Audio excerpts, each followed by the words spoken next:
जरा इनसे पूछिए तो कि ये लालू प्रसाद यादव के चरवाहे स्कूल में पढ़ाएंगे अपने बच्चों को कि पुष्पम प्रिया चौधरी के स्कूल में पढ़ाएंगे। इनके घर में जाके इंटरव्यू लीजिए और इनसे पूछिए कि ये अपने बच्चों को ही यह पूछ ले। मैडम का ट्वीट यह लिखा गया कि सत्ता में जितने लोग रहे हैं वो सब जिम्मेदार हैं, सब जिम्मेदार हैं कि आज अगर बीपीएससी का क्वेश्चन लीक होता है, और बीपीएससी नहीं 2014 के वैकेंसी का क्या हुआ, आज 8 साल हो गए, इन लोगों को शर्म नहीं लगता कि वो क्या बात कर रहे हैं, ये जाति की बात कर रहे हैं। इन्हें चुल्लू भर पानी में डूबकर मर जाना चाहिए। वो क्या बोल रहे हैं? बाबा अंबेडकर को पढ़ा है इन लोगों ने। बाबा अंबेडकर जब सत्ता में थे तो आपको पता है कि उस सत्ता में जो प्रधानमंत्री थे उनकी जाति क्या थी? आपको पता है कि उस सत्ता में जो उद्योग मंत्री थे उसकी जाति क्या थी? आपको पता है कि जो शिक्षा मंत्री थे उसकी जाति क्या थी? ये बाबा अंबेडकर की बात करेंगे। बाबा अंबेडकर उन्हीं जाति में सारे जाति के साथ मिलकर संविधान का निर्माण किए। ये चिल्लाते हैं कि संविधान के खिलाफ, संविधान, इन्हें संविधान समझ में आता है।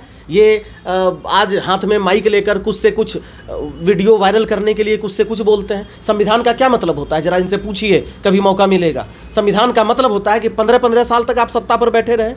संविधान का मतलब होता है कि सत्ता पर बैठकर आप इसे अपना जागीर समझ लें। संविधान का मतलब होता है हम बैठेंगे, हमारे बाद हमारा बेटा बैठेगा, हमारे बेटे के बाद हमारा बड़ा बेटा बैठेगा, हमारे बड़े बेटे के बाद नहीं कुछ समझ में आएगा तो एक माँ को हम सत्ता किसी तरह बचा रहे, इसे संविधान कहते हैं। और ये बात करेंगे संविधान की। वही दौर था जहाँ चंपा विश्वास जैसे किस्से हुए। मैं आपके चैनल के माध्यम से बता रहा हूँ कि ये बरगलाने की कोशिश ना करें। अपराध किस सीमा तक कहाँ था? ये वही दौर था जहाँ एक आईएएस की वाइफ सुरक्षित नहीं थी। ये वही दौर था जहाँ पर 7 बजे के बाद लोग बाहर नहीं निकलते थे। पुष्पम प्रिया चौधरी जी का मतलब है विकास। पुष्पम प्रिया चौधरी जी का मतलब है रोजगार। पुष्पम प्रिया चौधरी जी का मतलब है सकारात्मक सोच। पुष्पम प्रिया चौधरी जी का मतलब है अच्छे लोगों के साथ, अच्छे कलेजे के साथ एक शानदार राजनीतिक पृष्ठभूमि को तैयार करना। ये पुष्पम प्रिया चौधरी की जो जाति है वो जाति है बिहार की बेटी की। पुष्पम प्रिया चौधरी जी की जो जाति है, जो कर्म है, वो है रोजगार की। पुष्पम प्रिया चौधरी का जो एम है, जो लक्ष्य है, वो है विकास की। अगर आप बिहार में जन्म लिए हैं तो ये आपका दुर्भाग्य है। आपको लगता होगा ये पागल की तरह क्या बोल रहा है, तो आप ज़रा समझिए। बीपीएससी जो बिहार की जो हाई लेवल एग्ज़ाम होती है, सबसे बड़ा जो बिहार का जो पोस्ट होता है, जो डीएसपी, उसको प्रोड्यूस करती है बीपीएससी। उसके एग्ज़ाम में इस तरह की धांधली होती है और धांधली होने के बाद बिहार में इस तरह का ड्रामा होता है। चलिए आपको मैं पूरा बताता हूँ। ड्रामा कहाँ से शुरू हुआ? जब बीपीएससी का धांधली हुआ, पेपर लीक हुआ और पेपर सोशल हो गया, उसके बाद पुष्पम प्रिया एक ट्वीट करती है। ट्वीट क्या करती है? ट्वीट भी मैं आपको बताता हूँ। ट्वीट करती है, अगर लालू जी, राबड़ी जी, मांझी जी और नीतीश जी बीपीएससी की परीक्षा में बैठते तो क्या पास कर पाते?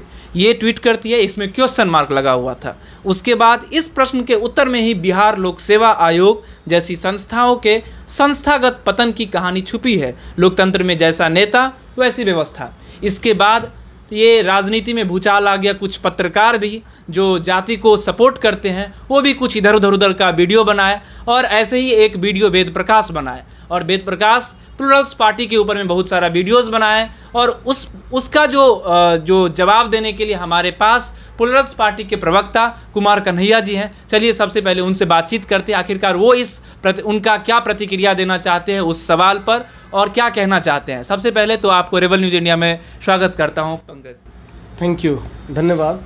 और जहां तक प्रतिक्रिया की बात है तो मुझे लगता है कि इसको बहुत ज़्यादा तूल देने की ज़रूरत नहीं है, क्योंकि कई लोग यह समझते हैं कि या शो कॉल्ड जर्नलिस्ट कह लीजिए उनको, या उन्हें शायद लगता है कि वो कुछ भी किसी तरह का सवाल किसी से कर लेंगे। तो मैं इसके लिए बहुत सीरियस नहीं हूँ कि हर लोगों को जवाब दिया जाए, लेकिन भगत सिंह की धरती है, विचारधारा होनी चाहिए कि बहरों को सुनाने के लिए धमाके की ज़रूरत है। अब उन्हें समझ में नहीं आ रहा तो अगर उन्हें छोड़ दिया जाएगा या जवाब नहीं देंगे तो उन्हें शायद लगेगा कि वो जो बोल रहे हैं वो सही है। तो कल जो ट्वीट हुआ और जिस तरह से उसे एक जातिगत बना दिया गया, हालांकि मुझे लगता है कि ये चीज़ तो पुराना ड्रामा रहा है कि किस चीज़ को आप कैसे तोड़ मरोड़ कर पेश करें, तो यही हुआ है। इसमें कहा गया कि जो पुष्पम प्रिया जो ट्वीट की है वो उसमें नाम लिए हैं लालू जी, उसके बाद राबड़ी जी, उसके बाद मांझी जी और एक नाम था तो नाम था नीतीश जी, ये चारों का, और उनके हिसाब से वेद प्रकाश जी के हिसाब से चारों दलित नेता हैं। तो इस पर आपका क्या कहना है? ये दलित के हिसाब से पुष्पम प्रिया चौधरी ट्वीट की, या ये वो किस हिसाब से पुष्पम प्रिया चौधरी इस पर ट्वीट की, या क्या रीज़न था जो उन्हीं चारों का नाम लिया? मुझे लगता है कि ये सवाल आप उनसे पूछें कि आज़ादी के बाद अगर आप देखेंगे जो मुख्यमंत्री का लिस्ट है, उसमें से जो सबसे बड़ा नाम आता है वो मुझे लगता है कि वो नाम 2 मुख्यमंत्रियों का ज़्यादा आता है। अगर आप बिहार की बात करें, दिक्कत क्या है कि ये लोग ना तो इनकी हिस्ट्री अच्छी होती है और ना ही ये ठीक करने की कोशिश करते हैं। ये 2 बड़े नाम, एक बिहार केसरी हैं, एक जननायक हैं। जननायक भी तो एक पिछड़ी जाति से थे। बिहार केसरी की भी बात करें तो बिहार केसरी की उपाधि उन्हें दी गई, या बिहार केसरी उनको कहा जाता है, आखिर क्यों कहा जाता है, क्या कारण था? तो अगर सिर्फ जाति को टारगेट किया जाता तब तो जननायक जी को भी टारगेट कर लिया जाता। आखिर उन्हें जननायक क्यों मानते हैं सारे लोग? मैडम भी मानती, हम भी मानते, पूरा देश मानता, बिहार की जनता मानती, दुनिया मानती। आखिर क्यों मानती है? इसमें जाति कहाँ से आ गया? मतलब क्या इस देश में या क्या दुनिया में कोई भी अगर गलत काम करेगा तो उसको आप जाति से कैसे प्रेजेंट कर सकते हैं? पुष्पम प्रिया चौधरी जी का मतलब है विकास, पुष्पम प्रिया चौधरी जी का मतलब है रोजगार, पुष्पम प्रिया चौधरी जी का मतलब है सकारात्मक सोच, पुष्पम प्रिया चौधरी जी का मतलब है अच्छे लोगों के साथ, अच्छे कलेजे के साथ एक शानदार राजनीतिक पृष्ठभूमि को तैयार करना। अब ये बातें समझ में नहीं आती है तो उन्हीं लोगों का दोष है जिन लोगों ने सत्ता को अपने हाथ में रखकर, जहाँ से सोच विकसित होती है, जिसे शायद हम शिक्षा कहते हैं, जिसे शायद हम एक अच्छा वातावरण कहते हैं, उसको बर्बाद कर दिया गया है।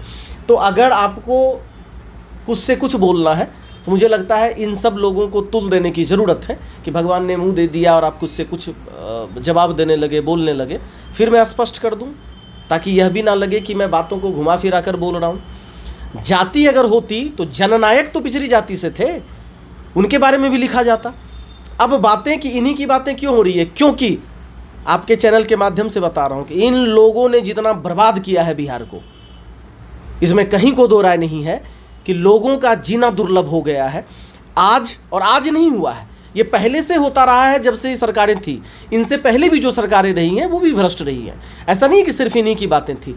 इनकी बातें क्यों होती हैं? इनकी बातें इसलिए होती हैं कि पूरे देश में 1990 के बाद एक आर्थिक क्रांति आई थी, जहां से लगा कि अब मैं आपको एग्जाम्पल देता हूं कि मोबाइल फ़ोन आएगा तभी तो आप उसकी बातें करेंगी। जहां से मोबाइल फ़ोन सब घरों में पहुंचा, सब हाथों में पहुंचा, और मान लीजिए कि हमारे हाथों में नहीं पहुंचा तो हम तो उसी समय का बात करेंगे ना, या उसी समय की बात की जाएगी। 1990 में आर्थिक क्रांति आई, पूरे देश में उसका दौर चला, कई शहर शानदार बन गए, कई सरकारों ने बेहतरीन काम किया बिहार की अपेक्षा, और इन लोगों ने बिहार की जनता को मूर्ख बनाया। जो भोले भाले लोग थे, जाति के नाम पर इन्हें डरा डरा कर इनका भी भला नहीं किया। अगर ये भला करते तो इनके बेटे आज शहजादे नहीं होते।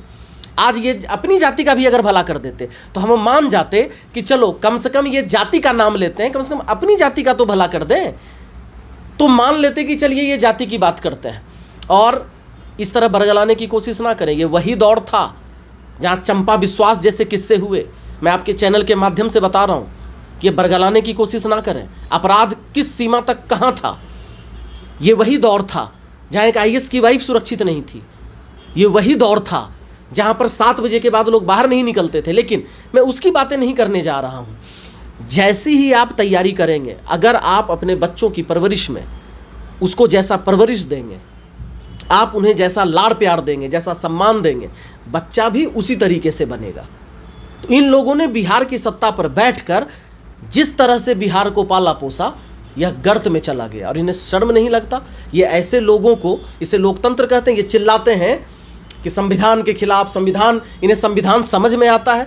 ये आज हाथ में माइक लेकर कुछ से कुछ वीडियो वायरल करने के लिए कुछ से कुछ बोलते हैं। संविधान का क्या मतलब होता है? जरा इनसे पूछिए, कभी मौका मिलेगा। संविधान का मतलब होता है कि 15-15 साल तक आप सत्ता पर बैठे रहें।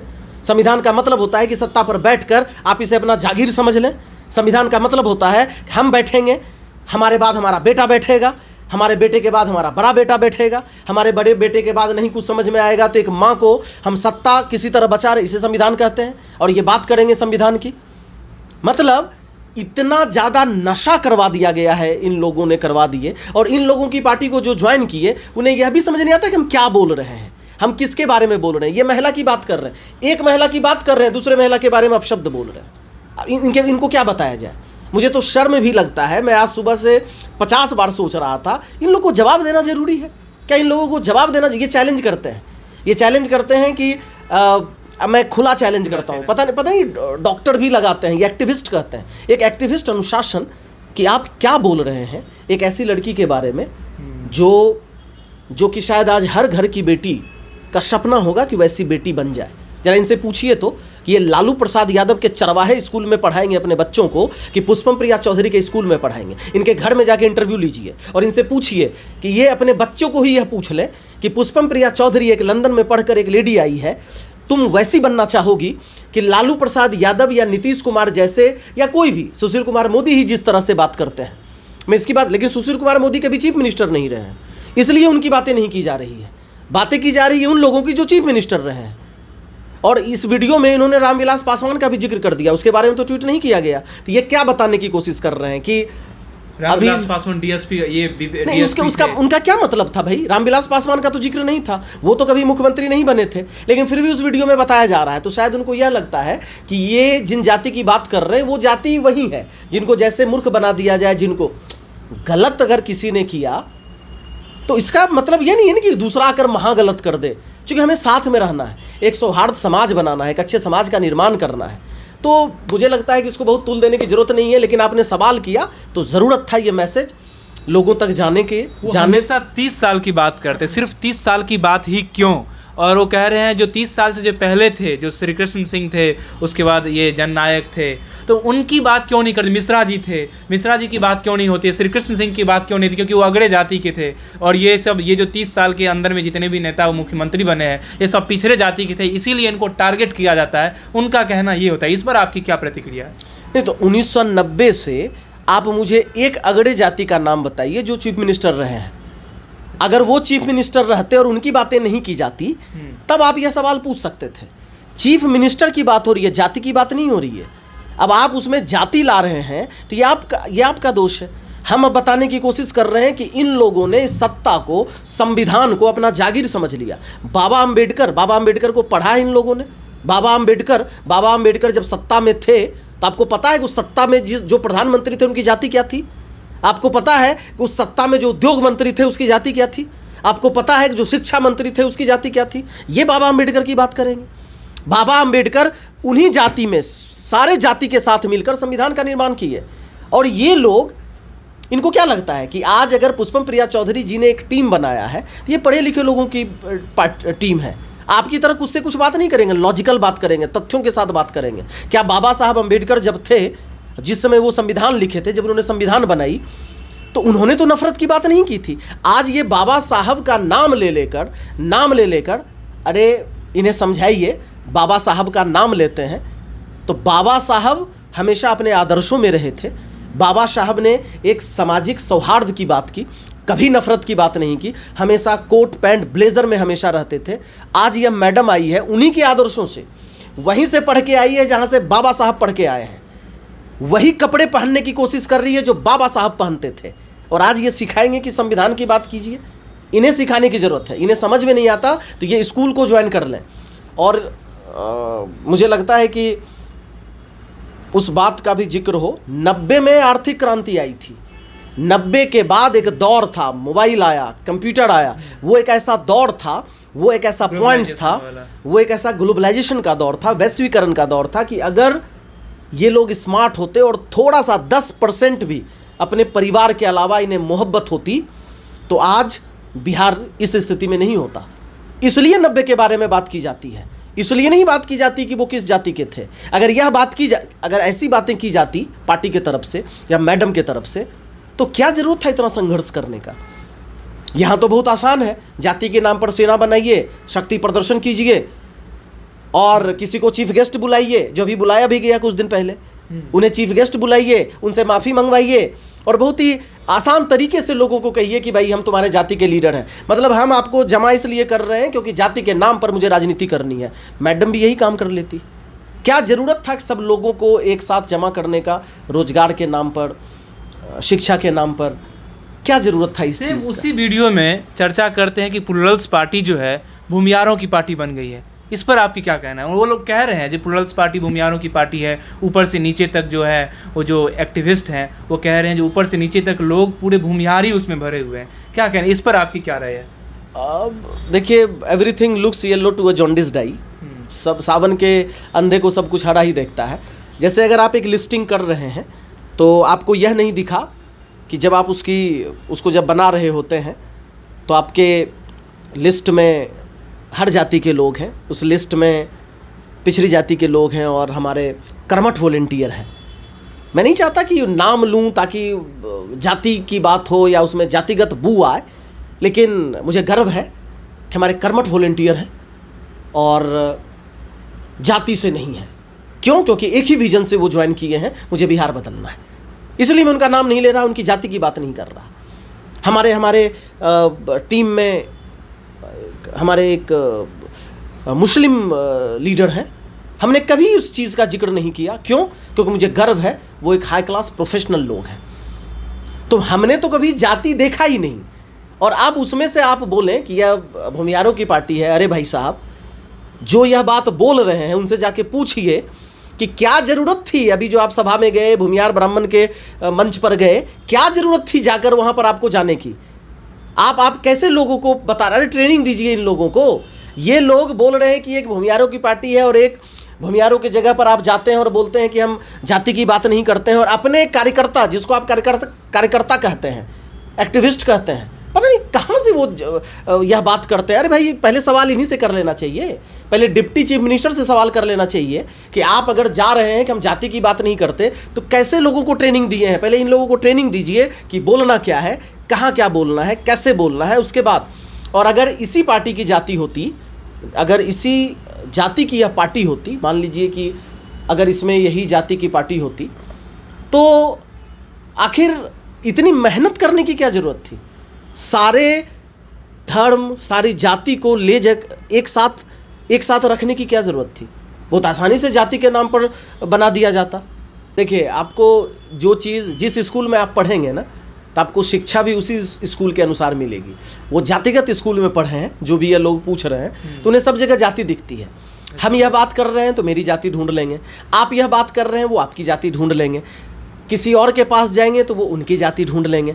इन्हें बस जाति समझ में आती है, और इन्हें जाति समझ में आती है राजनीति को, क्योंकि इन्होंने राजनीति को एक बहुत ही फूहड़ चीज़ समझ के रखा है। इन्हें यह समझ नहीं आता कि राजनीति से ही देश समाज चलता है, इन्हें समझ में नहीं आता। तो इसलिए जब ये टीचर की बात करेंगे तो जाति की बात नहीं करेंगे। ये जब अपने बच्चों को यह बोलेंगे तो यह नहीं बोलेंगे कि फलाना जाति वाला पढ़ा रहा है, फलाने लोग पढ़ा रहे हैं। लेकिन जब ये राजनीति की बात करेंगे तो जाति की बात करेंगे। क्यों? क्योंकि उनको लगता है कि राजनीति बहुत फूहड़ चीज़ है। वो राजनीति, इनके अंदर यह चीज़ बैठा हुआ है कि राजनीति का मतलब है कि हम लोग बस बैठकर सत्ता भोग करें, आम पब्लिक, आम लोगों से मतलब नहीं है। इसलिए राजनीति को वो शॉर्टकट जाति की तरफ चलाना चाहते हैं।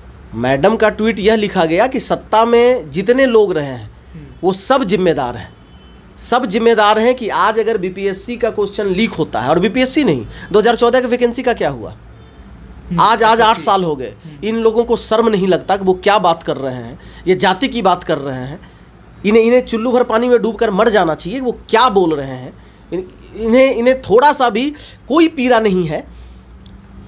मतलब इतने ये अंधे हो चुके हैं कि बच्चे 2014 का फॉर्म का वैकेंसी आज तक नहीं आया है, फिर भी ये अगर बात कर रहे हैं। मतलब इतनी दीवानगी तो अपने माँ बाप के लिए नहीं होती है भाई। ये कौन सा दीवानगी है? अपना माँ बाप भी कोई गलत काम करता है तो लोग आवाज़ उठाते हैं। ये कैसी दीवानगी है कि आप बर्बाद करके रखे हैं, और आप बार बार कोई उनके खिलाफ बोलता है तो आप जाति को ले आइएगा। आप मानने के लिए तैयार नहीं है, आप उन्हें मसीहा कहने के लिए तैयार नहीं है। आप संविधान की बात करते हैं, संविधान के तहत उन्हें सज़ा मिल चुका है, वो जेल जा चुके हैं। आप इस चीज़ को मानने के लिए तैयार नहीं है। बस बोल देना है कि संविधान के अनुसार आपको काम करना है। और मांझी जी के बारे में ट्वीट यह नहीं किया गया कि वो किस जाति से हैं। मांझी के बारे में यह कहा गया कि आप मुख्यमंत्री रहते हुए आपने क्या कर लिया, आप भी वही खाना पूर्ति किए। अब रही बात कि मुख्यमंत्री बनने ना बनने की, साहब लोकतंत्र है और लोकतंत्र किसी की बपौती संपत्ति नहीं है। हमने 243 सीट पर चुनाव लड़ा, जिसमें से कि 148 सीट पर हम लोग को मौका मिला चुनाव लड़ने का। तो मुख्यमंत्री बनना, ये लोग जैसे मुख्यमंत्री बने हैं ठग ठग कर समाजवाद के नाम पर, अगर जयप्रकाश नारायण ना होते तो इन लोग की क्या स्थिति होती, क्या मुद्दा था इनके पास? इनके पास पूछिए। लालू प्रसाद यादव को अगर इतिहास याद रखेगा तो किस लिए? नीतीश कुमार जी को अगर इतिहास याद रखेगा तो किस लिए? गरीबों के मसीहा कहते हैं। कैसे गरीबों के मसीहा? उनको तो याद रखा जाएगा कि अपने हट विद्या, अपने हट और जिद के लिए वो बिहार को गर्क में डाल दिए। कहने का मतलब ये नहीं कि आप 2 साल अच्छा काम किए, 2 साल के बाद आप बर्बाद कर दीजिए, तो आप तो नेकी कर दरिया में डाल। इसका तो to do good and cast it into the river, English में एक कहावत है, नेकी कर दरिया में डाल। 5 साल आप अच्छा काम किए, तो अच्छा काम के सर्टिफिकेट को दिखा कर 20 साल आप बर्बाद कर दीजिएगा। तो इतिहास क्यों याद रखेगा इन्हें? आज अगर इन्हें इतिहास याद रखे जाति और धर्म से उठकर, तो गलत का काम कोई भी अगर आदमी गलत करता है तो इसका मतलब नहीं कि आप भी गलत करेंगे। अगर कहीं किसी के द्वारा गलत हो रहा है तो आपको एक सलूशन निकालना होगा, तभी आप असली नेता हैं। कोई भी नेता रहे, आप अगर किसी के रोजगार के बारे में नहीं सोचते हैं, आपके लिए मुद्दा अगर जाति ज़्यादा है, तो आपको सत्ता पर बैठने का कोई अधिकार नहीं है, आपको सम्मान पाने का कोई अधिकार नहीं है, आप किसी जाति से हो, किसी धर्म से हो। राबड़ी देवी मुख्यमंत्री बन गई, बहुत सारे लोग कहते हैं बिहार की पहली महिला मुख्यमंत्री बनी राबड़ी देवी, और उसमें गर्व भी फील करते हैं। मैं आपसे पूछना चाहता हूँ, ये बिहार के लिए सौभाग्य था या दुर्भाग्य था राबड़ी देवी मुख्यमंत्री बनी? आप ये सवाल मुझसे पूछ रहे हैं, ये सवाल आप मतलब जो अभी स्कूल गोइंग बच्चे हैं उनसे भी पूछ लेंगे तो इसका आपको जवाब मिल जाएगा कि वह जो मुख्यमंत्री बनी किस परिस्थिति में बनी, क्यों बनी। क्या वो मुख्यमंत्री बनी थी? क्या मुख्यमंत्री बनी थी सत्ता चलाने के लिए? क्या मुख्यमंत्री बनी थी, चलिए अपने लोगों की बातें कर लें, तो अपने लोगों को हेल्प करने के लिए? वो मुख्यमंत्री इसलिए बनी थी क्योंकि माननीय लालू प्रसाद यादव जी वो मुख्यमंत्री नहीं बन सकते थे। तो एक बिजनेस होता है ना कि हम बिजनेस को अभी कुछ दिन के लिए हम नहीं चला पा रहे, तो तुम संभालो। भाई साहब, ये संविधान और लोकतंत्र की बात करते हैं, और संविधान लोकतंत्र को इन लोगों ने गिरवी रखा। और आज ये बात करते हैं कि महिला मुख्यमंत्री पहली बार बनी, तब तो ठीक है भाई, किसी मुख्यमंत्री का बेटा भी पहला बार डिप्टी चीफ मिनिस्टर बना, इसको भी जीके बुक में लिखवाइए। किसी मुख्यमंत्री का, दोनों मुख्यमंत्री का पहला बार कोई बेटा स्वास्थ्य मंत्री बना, इसको भी जीके के बुक में लिखवाइए। और भी बहुत सारी कहानियां हैं कि पहली बार 2 ऐसे मुख्यमंत्री थे एक ही घर में, जिनके बेटों को कोई अपने टैलेंट नहीं होने के बावजूद लाखों करोड़ों का संपत्ति हो गया। बनाइए जीके का बुक, इसमें डालिए। जब यही सब बोलना है तो जीके का बुक एक निकलवा दीजिए, उन्हीं के परिवार पर निकल भी जाएगा। तो हमको नहीं लगता है कि उन पर बातें करना या इन चीज़ों पर चर्चाएं करना बहुत औचित्य है, इसका कोई मतलब नहीं। आप घिसी पिटी बातों पर ही बातें करते रहेंगे, कुछ मुद्दे पर बातें हो जाए। ये लोग सिर्फ चाह रहे हैं, चूँकि इन लोगों ने और इनकी पार्टियों ने आम लोगों का तो बेड़ा गर्क कर दिया, तो इनको लगता है कि हम कुछ भी बोलकर आज भी उन्हें मूर्ख बनाएंगे। ये मूर्ख नहीं है। अगर ये सोचते हैं कि आज का युवा वर्ग मूर्ख है, उन्हें यह कहेंगे कि 2014 का वैकेंसी नहीं आएगा, लेकिन तुम अपना जाति का सम्मान करो। ये मूर्ख नहीं है। उनको कहा जाएगा कि बीपीएससी का ऐसा ही होता रहेगा, चाहे वो लालू जी आ जाए, चाहे वो नीतीश जी आ जाए, लेकिन तुम जाति का सम्मान करो। नहीं करेंगे ये, वक्त का इंतजार कीजिए, जीत सत्य की होती है। और आज प्लूरल्स पार्टी में पुष्पम प्रिया चौधरी मैम के साथ हजारों लोग खड़े हैं बिना जाति धर्म देखकर। एक ही चीज़, विकास और रोजगार और पढ़ी लिखी है, इन्हें समझने की ज़रूरत है। लास्ट क्वेश्चन मैं आपसे पूछना चाहता हूँ, बीपीएससी का एग्ज़ाम हुआ, क्वेश्चन ऐसे सोशल हो गया, एकदम एग्ज़ाम से पहले हो गया, इवन कि सेंटर भी एक जगह बुक था जिसका पूरा एकदम हर जगह वीडियो भी वायरल हो रहा है। तो बीपीएससी के एग्ज़ाम पर इतना गहमा गहमी क्यों हो गया? क्या बात है सब पुष्पम प्रिया चौधरी को ही टारगेट करने लगे अभी? नहीं, एक्चुअली देखिए है क्या कि जब चोर चोर मौसेरे भाई, birds of a feather flock together, English में कहावत है। चोर चोर मौसेरे भाई का क्या मतलब है कि अब लालू जी तो नीतीश जी को नहीं कह सकते हैं। अगर एक साथ, वो तो मीडिया में आकर बोलते होंगे, बेचारे साथ में बैठते होंगे, तो मुझे लगता है कि कुछ तुमने लूटा, कुछ हमने लूटा, कुछ तुमने बेरागर किया, कुछ हमने बेरागर किया, चलो दोनों मिलकर बहुत कुछ किया। और इसीलिए कभी मौका मिला तो उधर जाते हैं, कभी मौका मिला तो इधर आते हैं, यही होता है। और इसमें ऐसा फिर मैं बता रहा हूँ, चूँकि आप लालू नीतीश जी के बारे में पूछ रहे हैं, इसलिए लालू नीतीश जी के बारे में बात कर रहा हूँ। इसका कतई मतलब नहीं कि हम बीजेपी और कोई और दूसरी पार्टियों का सम्मान कर रहे हैं। आप जिसका सवाल पूछ रहे हैं इसलिए उसका आंसर दे रहे हैं। बाकी जितनी भी पुरानी पार्टियां हैं सबने बेरागर किया है। किसी को धर्म की राजनीति करनी है, चाहे आप बीजेपी की बात कर लें, उन्हें धर्म की राजनीति करनी है वो धर्म की बात करते हैं, किन्हीं को जाति की बात करनी है वो जाति की बात करते हैं। तो अब बीपीएससी एग्जामिनेशन में उनको पता है कि 2014 का वैकेंसी नहीं आया। लालू जी को पता है कि उनके ज़माने में सारी फैक्ट्रियां बंद हो गई। लालू जी को पता है कि मज़दूरों को अगर सबसे ज़्यादा पलायन जो शुरू हुआ उनके दौर में हुआ। लालू जी को यह बात पता है कि जो मूवियाँ जो बिहारियों को लेकर मजाक बना है पूरे देश में वो उनके दौर में हुआ। लालू जी को पता है कि बिहारियों पर जो मौक और मूवी सिनेमा सब जगह मूवी सिनेमा जो बनना स्टार्ट हो गया वो उन पर हो गया। तो ऑब्वियस है ना कि नीतीश जी को भी यह बात पता है कि अभी पूरा देश में यह जान रहा है कि नीतीश जी से नहीं संभल पा रहा है। अपराध के आंकड़े देख लीजिए, एक सप्ताह में सैकड़ों मर्डर हो जाते हैं। तो इन लोगों को पता है कि सब लोगों ने मिलकर लूटा, तो पुष्पम प्रिया चौधरी अब अच्छा काम करने जा रही है, तो चलो भाई पब्लिक को थोड़ा मूड चेंज कर दें। इसलिए कुछ मीडिया वाले जो शायद यह समझ के बैठे हैं, वो मीडिया, मुझे नहीं लगता कि मीडिया में है, उनको लगता है कि वो किसी खास जाति वर्ग को बरगलाने की कोशिश कर रहे हैं और जाति वर्ग उनके साथ हो जाएगा। वो ऐसी बातें करते हैं ताकि सारा मामला पुष्पम प्रिया चौधरी के ट्वीट पर हो जाए और लोग बीपीएससी को भूलकर पुष्पम प्रिया चौधरी के पीछे लग जाए जात के नाम पर। वो गलतफहमी में है। क्यों गलतफहमी में? क्योंकि पुष्पम प्रिया चौधरी ने एक ऐसी टीम खड़ी कर दी है जिसमें यह कहना मुश्किल है कि यह टीम किस जाति की है। और अगर आप जाति की बात करेंगे ही कि नहीं बताइए किस जाति की है, तो सुन लीजिए, पुष्पम प्रिया चौधरी की जो जाति है वो जाति है बिहार की बेटी की। पुष्पम प्रिया चौधरी जी की जो जाति है, जो कर्म है, वो है रोजगार की। पुष्पम प्रिया चौधरी का जो एम है, जो लक्ष्य है, वो है विकास की। और उस विकास और लक्ष्य, जो विकास का लक्ष्य है, उसे पाकर रहेगी। दिन रात मेहनत कर रही है और सारे बिहारी साथ में है मैडम पुष्पम प्रिया चौधरी जी के। धन्यवाद हमारे साथ जुड़ने के लिए। ये थे प्लुरल्स पार्टी के प्रवक्ता कुमार कन्हैया जी। आपको ये वीडियो कैसा लगा? आप अपनी प्रतिक्रिया हमें कमेंट बॉक्स में ज़रूर दें। अगर आप ये वीडियोस यूट्यूब पर देख रहे हैं तो चैनल को सब्सक्राइब कर दीजिए, और अगर आप ये वीडियोस फेसबुक पर देख रहे हैं तो फॉलो कर दीजिए, वीडियोज़ को शेयर कर दीजिए। धन्यवाद। Thanks for watching Rebel News India. Stay tuned for more updates. Don't forget to like, share and subscribe.